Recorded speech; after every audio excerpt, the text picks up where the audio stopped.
Hello, today I would like to do something different rather than presenting a finished tool. I would like to do some kind of dev diary in terms of that I can record the process during this whole development and might get some feedback on the go and just trying to implement those as well. The major idea with Nuke Wedgeshop is to have a little bit more automatic creation of wedges, meaning user-defined knobs and values in combination with each other, without have to manually set them up individually, like per wedge. So very similar to PDG from Houdini, you have a little bit of automation and trying to do all the tasks for you. So that's what I'm at least aiming for. But it seems like it's rather a little bit more complex, so I would start today just with the theory behind, at least what I have in mind. So I have an idea just to visualize or render the different combinations of knob values, let it be gradings or toggling nodes on and off, and have these kind of different knob settings combined with each other to have like a whole list of design combinations.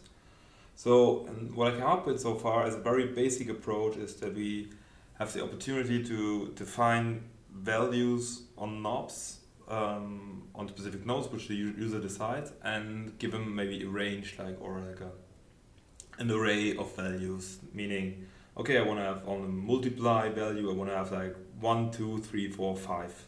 Just as this is a wedge, would be means 5 wedges with just a single node.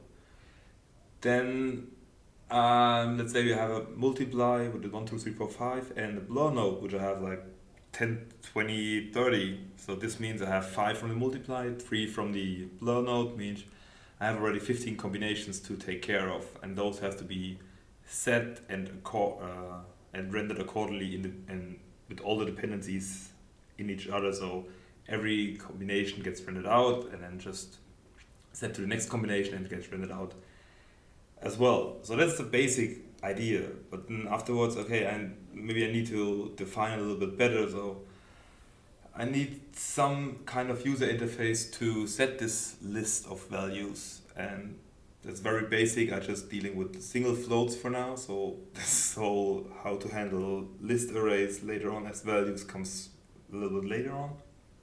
And I need to have some kind of object which stores these kind of variations or combinations, wedges, values, whatever like you call it. And lastly, once we render, we need to have like an identifier token which we place in that we don't override those wedges all over again, since we're not changing the frame for now. So we're sticking with a frame hold or with a single frame. And of course, if we render and render and render and switch values, we just override images. So we need some more identifier. And to visualize this whole issue a little bit better, I prepared a simple render from Houdini, so just a pig head. And this should serve as a basic scene for how to approach these things and how to test it as test data, basically. So what I do have, I just have the pig head and I have different lights. So lower, some fill from the front, and some tighter key from the back. And this one, each single light has a diffuse reflection in the subsurface, and yeah, the same for the other lights as well. I haven't rendered out the indirect, so there might be a little bit of a difference from before and after, since the indirects are missing. However, this would be just one wedge. So I would just call it wedge, since regardless of it's like a single knob value changes or like 100 knobs values changing, this is one wedge to have a certain set of values. So this is very simple. So it's just one, rendered out, easy. There's no change at all. Different one, let's say I want to have a variation of each light, meaning I'm taking the left light and want to have 3 variations. Let's say one 2.5, one which is passing through with 1, and another one which is twice as bright. This would mean I would have on this node 3 wedges.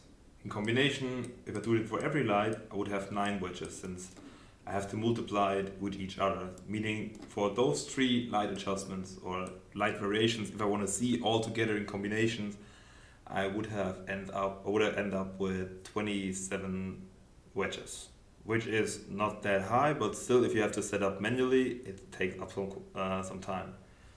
And I have a rather drastic example. Let's say I don't have just this one camera angle. I want to have like a front, one from the top, and one from the side. This would multiply again by 3, so it would end up already quite high. So, but let's say I don't have only the light adjustment, then I would like to check if I can render without subsurface and see how it changes. If it's so basically this one is supposed to be just turning on and off. The same for each light to see how it looks like. If you can save some time. And later on, I even have like a defocus, so just for the sake of it, to have one more iteration, would have also like 2 wedges, which in terms of like on and off. So if I calculate all this together, I end up with over 1200 different variations. So I have those 3 from the lights. I have then 3 times 2 the subsurface toggling for each light. Then the defocus toggling, and times 3 because I have to do it for every different camera angle or input range.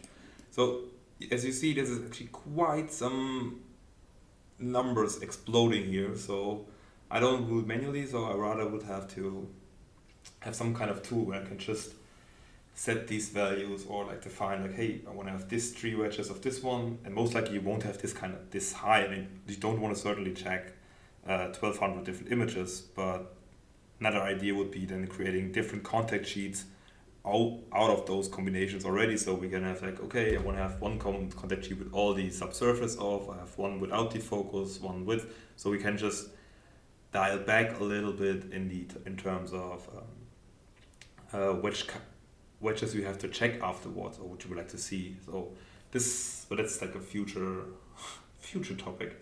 So this is the theory. And I think that's actually quite a bit already. So it took me a little bit how to start with or how to tackle these problems. So I think that should be for the theory. And next time I would just start with the first simple approach.